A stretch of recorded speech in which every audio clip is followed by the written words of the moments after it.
4,000 years ago, in the heart of the Jordan Valley, there stood a city that should not have existed. Water flowed where deserts ruled. Harvests multiplied where survival was uncertain. Wealth accumulated faster than memory. The people of Sodom did not wake up fearing judgment. They woke up counting profit. This was not a broken society on the edge of collapse. It was organized, fortified, efficient, a city at its absolute peak. Markets thrived, storehouses overflowed. Contracts were sealed in clay while the future looked endlessly secure, and then without warning, fire fell from heaven. Not on a failed civilization, on a successful one. Tonight we do not approach Sodom as a myth or a moral caricature. We walk its streets, we measure its riches. We listen carefully to what the ruins still accuse and what Scripture dares to reveal. You are not here to watch history, you are here to witness it before the fire. Genesis tells us that the Jordan Valley was well watered everywhere like the garden of the Lord. Those words are often read as symbolism, as if the author were reaching for beauty to soften a moral warning. But in this case, the text is brutally literal. This was not metaphor. This was terrain. 4,000 years ago, the Jordan Valley formed a rare ecological anomaly in the ancient Near East. While surrounding regions struggled with irregular rainfall and fragile soil, this basin collected water. Underground aquifers fed perennial springs. Seasonal rains arrived with unusual reliability. The land absorbed moisture and held it. A natural system of renewal operated quietly beneath the surface year after year, generation after generation. In the ancient world, water was not simply a resource, it was power, and Sodom had more of it than it could ever consume. Where others rationed grain, Sodom multiplied it. Where neighboring settlements survived harvest to harvest, this valley stored abundance. Fields here did not merely sustain life, they produced surplus. Crops matured faster, yields exceeded expectations, and famine so common elsewhere became a distant rumor.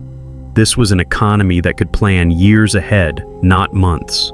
And surplus changes everything. With food security came population growth.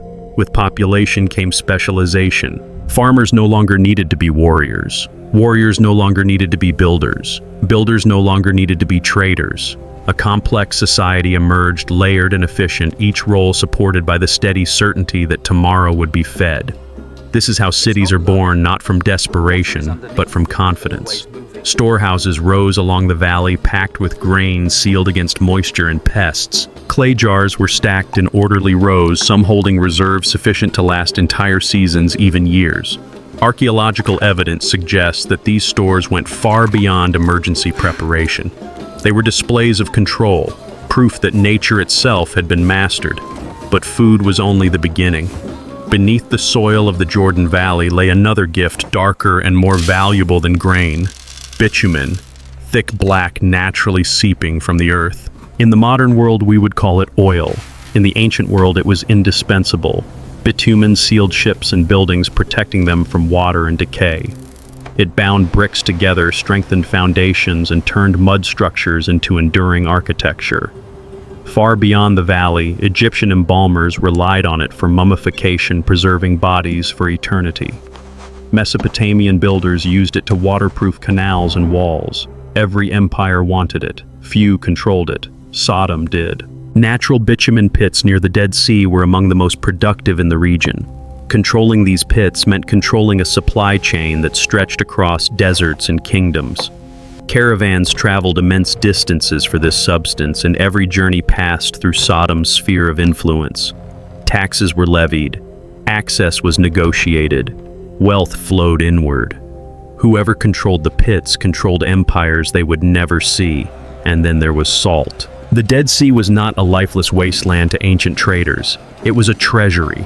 Salt preserved food in a world without refrigeration. It allowed armies to march, merchants to travel, and cities to store abundance through harsh seasons. Salt was essential for survival, but also for commerce. It was traded, taxed, and guarded. To control salt was to control movement across the desert. Sodom stood at the crossroads of these resources: water, grain, bitumen, and salt. Together they formed a dual economic engine unlike anything else in the region. Agriculture fed the population and generated surplus. Mineral wealth connected the city to international trade. Local abundance met global demand. This was not accidental prosperity, it was structural. Roads converged here. Trade routes from Egypt, Mesopotamia, and the Levant intersected within reach of Sodom's walls. Caravans arrived loaded with textiles, metals, spices, and ideas. Contracts were negotiated in marketplaces.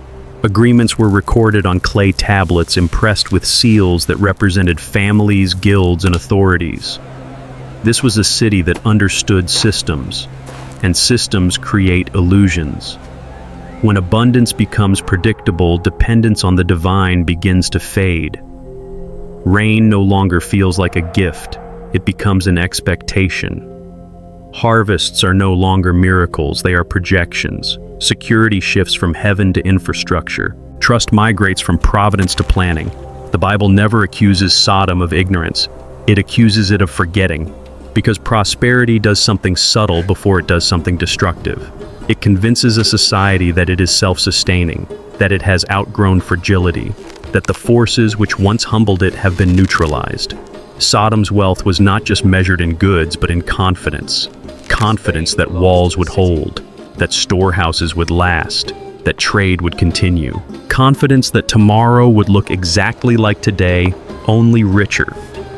And this confidence reshaped the inner life of the city.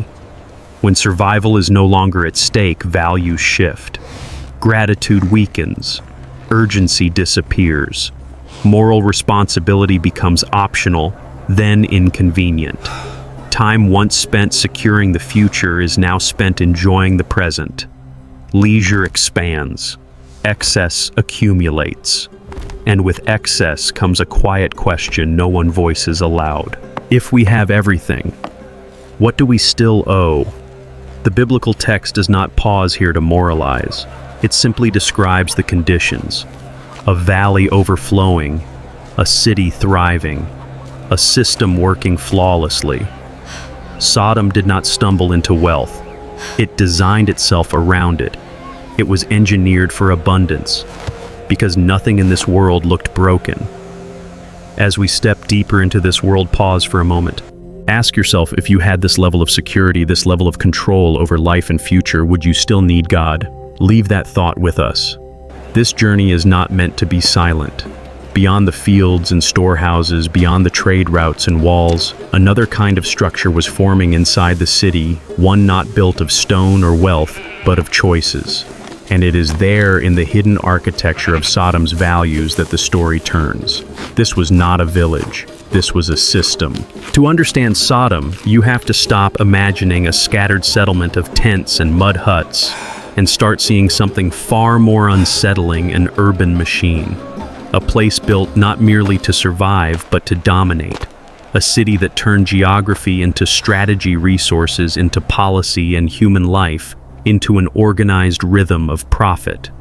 Across the plain, the first thing you would notice was not the market, not the homes, not the noise. It was the wall. Ancient walls were not decoration. They were statements.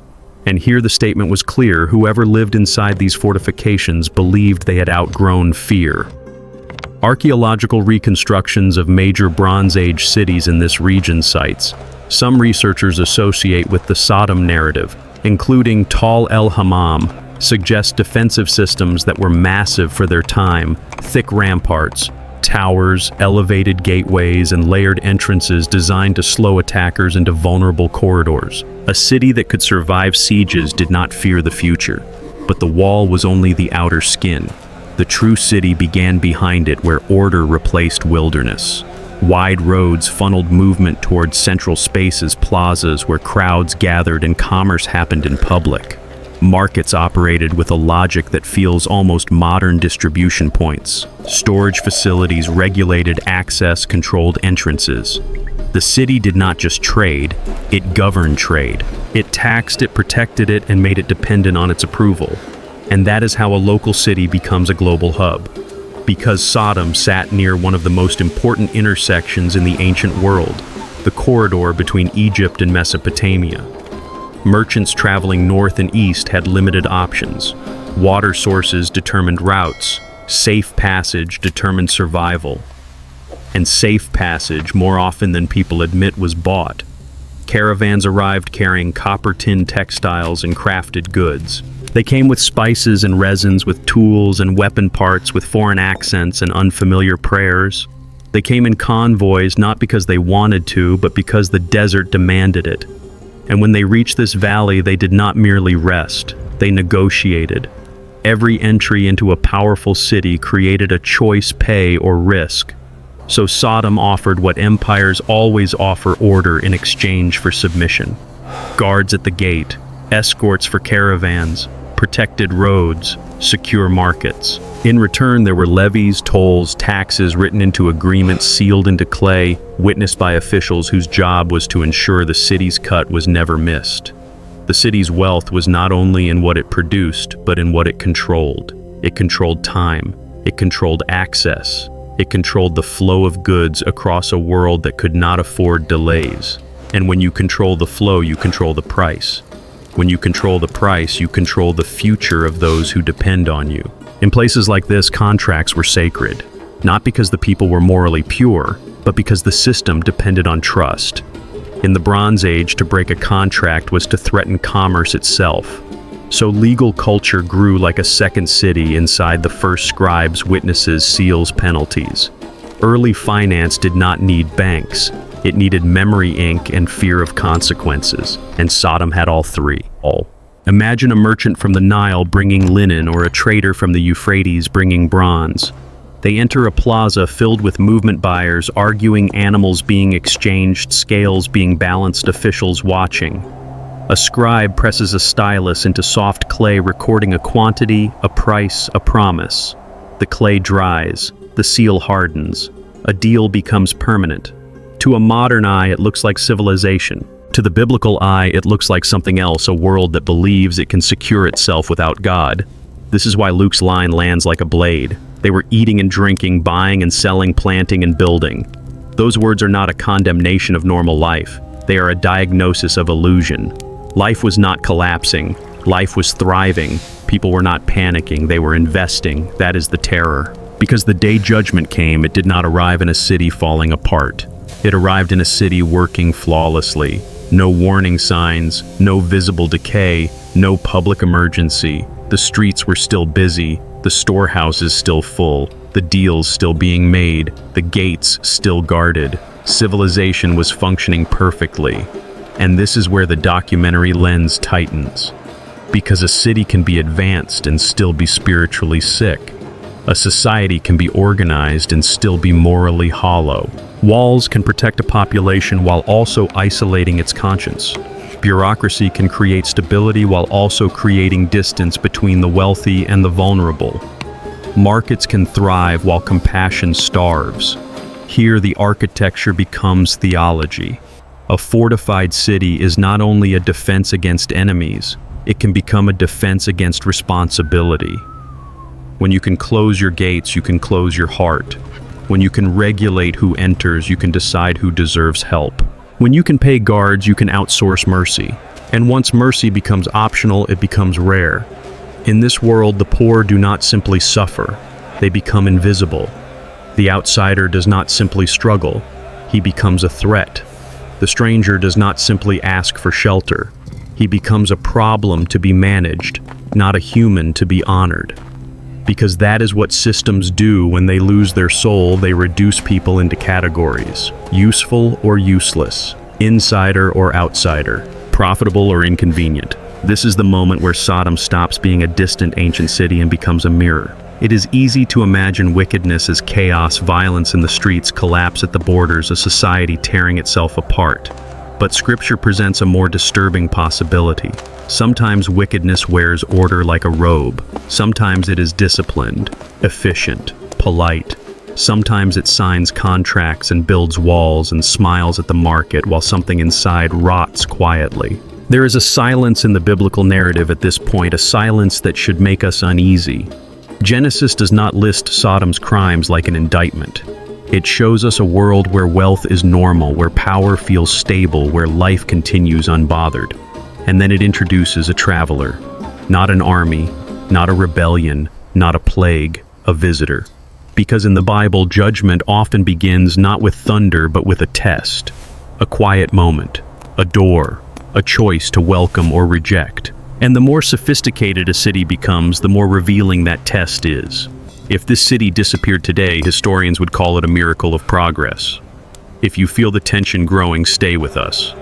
This story was never about architecture, because in the next part, the prophets will name Sodom's true disease, one that grows best in prosperous cities, and the diagnosis will be more frightening than any ruin. Ezekiel does not accuse Sodom of weakness. He diagnoses it. And that difference matters because accusations can be dismissed. Diagnoses cannot. An accusation sounds like opinion. A diagnosis sounds like a scan revealing what's hidden beneath the surface, what the city itself may not even recognize as it grows sick. Ezekiel speaks centuries after Sodom's destruction, but he speaks as if the city is still alive. Not because its walls still stand, but because its pattern still breathes in human societies. In Ezekiel 16:49, the prophet gives a forensic summary so sharp it feels modern. Behold, this was the guilt of your sister Sodom. She and her daughters had pride, excessive food, and prosperous ease, but did not aid the poor and needy. Notice what he does not say. He does not begin with scandal. He begins with comfort. The first disease is excess of food and abundance so steady it becomes invisible. The second is prosperous ease, leisure that no longer feels like rest, but like entitlement. And the third is pride, not loud arrogance at first, but the quiet conviction that we are fine, we are secure, we are above consequences. This is not poverty's sin. This is abundance's sickness. Because poverty can humble even if it wounds, but abundance can intoxicate. It can numb the soul while strengthening the city. It can make people feel blessed while they are actually being tested. When a society no longer fears hunger, it begins to forget the sacredness of bread. When survival is guaranteed, gratitude becomes unnecessary. The daily miracles of provision turn into background noise. Food stops being a gift and becomes a right. And the moment bread becomes a right, the heart begins to harden. There is a silent transformation that happens in prosperous cities. Work loses its dignity. Not because people stop working, but because labor becomes something you delegate downward. The hands that harvest become invisible. The hands that build become replaceable. The hands that serve become ignored. And in that environment, something else rises: contempt disguised as sophistication. Because when people no longer struggle, they begin to judge those who do. The poor are no longer seen as unfortunate. They are seen as inconvenient. Their suffering becomes a nuisance in a world designed for comfort. And comfort is a jealous God. It does not tolerate interruption. This is where Ezekiel's diagnosis becomes chillingly specific. He speaks of prosperous ease, a phrase that sounds harmless until you watch what it produces. Ease can be a blessing when it creates space for worship, for learning, for generosity. But prosperous ease is different. It is leisure without purpose, rest without reverence, time without gratitude. And when time becomes empty, people fill it. They fill it with entertainment, with indulgence, with stimulation. Anything to silence the strange ache that still exists even inside secure walls. The ancient city becomes restless. Boredom becomes a form of hunger. And the more wealth increases, the more intense the appetite becomes, because ordinary pleasure no longer satisfies a soul that has forgotten why it exists. Ezekiel's third word, pride, then locks into place like a final gear. Pride is what happens when abundance convinces a society it is self-made. Pride is the worship of one's own stability. Pride is a city looking at its storehouses and saying, "We did this," forgetting the water under the soil, forgetting the fragile mercy that holds the world together. And pride always rewrites morality. In a proud society, compassion is no longer a duty. It becomes a preference. Generosity is no longer expected. It becomes performative. Mercy is no longer sacred. It becomes negotiable. Here, archaeological patterns make the biblical diagnosis feel painfully plausible. In wealthy Bronze Age urban centers, evidence of large-scale storage and centralized control appears again and again: massive granaries, sealed rooms, standardized vessels. Such systems can mean efficient administration, but they can also mean hierarchy, concentration, a few controlling the many, and where resources concentrate, so does power. Imagine the storehouse doors, heavy, guarded. The grain inside is enough to feed families for months, maybe years. Outside, somewhere beyond the market's noise, there are hungry hands. Not because the valley lacks food, Ezekiel is clear. There is excess. There is abundance. So what explains hunger in a land overflowing, not scarcity? Choice. And that is Ezekiel's most terrifying implication. The city had enough to prevent suffering and still allowed suffering to exist. The problem was never the land. The problem was the heart. This is where the documentary lens needs to slow down, because the moment we rush, we miss the horror. Sodom's first sins were not dramatic. They were administrative, social, invisible. They were the kind of sins that grow in boardrooms and storehouses, not in dark alleys. Excess, ease, pride. These three do not look like evil at first. They look like success. That is why Ezekiel's diagnosis is so dangerous.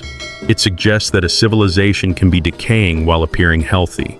That moral collapse does not always announce itself with chaos. Sometimes it arrives with stability, with glowing markets, with well-fed streets, with prosperous ease. And then slowly, without anyone noticing, the most sacred human emotions begin to die. Gratitude dies first because nothing feels like gift anymore. Then empathy dies because the suffering of others feels irrelevant to those who live in ease. Then humility dies because a proud society cannot admit dependence. And once humility is gone, a city becomes capable of anything because it stops believing it will ever be judged. Here's the line that lands like a verdict: wealth does not create virtue. It reveals what virtue was missing. If a society is compassionate, wealth can amplify compassion. If a society is cruel, wealth can amplify cruelty. If a society is spiritually awake, wealth can become a tool for justice. If a society is spiritually asleep, wealth becomes anesthesia. Sodom's wealth did not tempt it into sin like a sudden trap. It exposed a deeper truth: the city did not know how to handle blessing. It did not know how to remain human when it became powerful. And Ezekiel, speaking across centuries, is warning you that this pattern can repeat anywhere. Not because God hates prosperity, but because prosperity is a test so subtle most people fail it without realizing they were being tested. In the next part, we will uncover the part of Sodom's sin that Ezekiel calls its guilt, the point where excess becomes cruelty, ease becomes violence, and pride becomes a refusal to see the suffering at the gate. Because once a city stops strengthening the hand of the poor, it begins to strengthen something else. And that is where the story turns irreversible. They did not strengthen the hand of the poor and needy. Ezekiel's sentence is short, almost clinical, and that is what makes it terrifying. He does not describe a moment of sudden wickedness. He describes a long habit, a repeated decision, a city that had the means to protect the vulnerable and chose not to. This is the sin that hides inside prosperity, not the hunger of the poor, but the silence of the comfortable. Sodom had excess. That much is clear. Excess of food, excess of security, excess of time. Yet in the same breath, Ezekiel says the poor and needy were not strengthened. Not could not be. Not were forgotten by accident. They were not strengthened because someone decided they were not worth the cost. That is the pivot point where abundance becomes moral poison. Because the true measure of a civilization is not how it treats those at the center of its market. It is how it treats those at the edge of its gates. The traveler, the widow, the hungry, the outsider who cannot repay. And in the ancient world, this was not merely a religious expectation. It was a cultural law. Across the Near East, hospitality was sacred. In a world where a traveler could die from exposure thirst or bandits to refuse shelter was to participate in death. Ancient legal traditions, whether in Mesopotamia's codes or in widely shared social norms, recognized that the stranger was vulnerable by definition. Hospitality was not optional kindness. It was the glue that held human life together across harsh landscapes. So when the Bible frames Sodom's guilt around the treatment of the vulnerable, it is not inventing a moral standard out of thin air. It is declaring that Sodom violated something written into the conscience of the ancient world itself. This is where the story turns from economics to anatomy. Because a city does not become cruel overnight, it becomes cruel by design, and design shows up in stone. Imagine walking through Sodom's neighborhoods at the height of its wealth. You would see houses built inward, private courtyards hidden behind high walls, entrances narrow and guarded. The architecture signals a psychological shift. Life is no longer shared. Community becomes risky. Privacy becomes status. The city becomes a network of sealed worlds, each household a fortress within the fortress. And when public space disappears, compassion becomes harder. Because compassion is born from contact, from seeing faces, from hearing hunger, from being interrupted by someone else's pain. But in a city built for comfort, interruption becomes the enemy. The poor must be kept out, not only physically but emotionally. Their presence threatens the illusion of deserved prosperity. When a city closes its doors, its heart follows. Not the hand raised, but the hand withheld. A hungry man stands outside a sealed home. A traveler asks for water. A widow seeks work. A stranger begs for a corner of shelter before the night cold sets in. And the response is not anger. It is worse. It is indifference. Indifference says, "Not my problem." Indifference says, "We earned this." Indifference says, "Go somewhere else." Indifference turns human beings into background noise. And once a society learns to ignore suffering, it becomes capable of rationalizing anything. This is why Genesis 19 feels like a courtroom scene. Two visitors arrive, vulnerable outsiders, and the city's reaction becomes a test, not just of behavior but of identity. The narrative does not present an abstract moral lecture. It places living, breathing human beings at the gate and asks, "What kind of city are you, Lot?" Whatever his flaws, understands the ancient law of hospitality. He brings the strangers into his home. He offers protection. In the logic of the ancient world, this is not heroic. It is normal. It is the bare minimum of human duty. But the city's response reveals what Sodom has become. The crowd gathers. The pressure rises. And when Lot tries to reason with them, tries to hold on to a moral line that once would have been unquestionable, they answer with a phrase that exposes the rot. This fellow came to sojourn, and he has become the judge. In Genesis 19:9, the accusation is not merely against Lot. It is against the entire concept of moral responsibility. Lot is condemned for attempting to protect the vulnerable. He is treated as a criminal not for wrongdoing, but for daring to say there is such a thing as right and wrong. In a healthy society, protecting the weak is honorable. In a sick society, it is suspicious. In a corrupt society, it is punishable. And that is the moment where indifference mutates into hostility. Because if you refuse to see the poor and needy as human, then helping them feels like betrayal. Mercy becomes treason against the comfort of the insiders. Compassion becomes a threat to the system, and the system always protects itself. Quietly at first, then loudly. This is the hidden progression Ezekiel is pointing to when he says Sodom did not strengthen the hand of the poor and needy. A hand not strengthened eventually becomes a hand pushed away. A stranger not welcomed eventually becomes an enemy to be removed. A vulnerable person ignored eventually becomes a target. Indifference always arrives before violence, and it has a chilling logic. It convinces the strong that the weak deserve their weakness. It convinces the comfortable that the suffering are inconvenient. It convinces the secure that hospitality is naive. It convinces a city that it can close its gates without closing heaven against itself. If this part unsettles you, you're meant to feel it. This channel is a place for difficult truths. If you wish, share what part of this story disturbed you most, not to judge, but to remember. Because in the next part, we reach the most haunting detail of all. The final day of Sodom looked ordinary. Markets opened, plans continued, buildings rose, and while the city congratulated itself on another successful morning, judgment was already moving through the sky, and it would arrive faster than anyone could imagine. Luke tells it with a calm that should frighten you. It was the same in the days of Lot. People were eating and drinking, buying and selling, planting and building, not rioting, not collapsing, not begging for mercy, just living. The final morning in Sodom did not feel like an ending.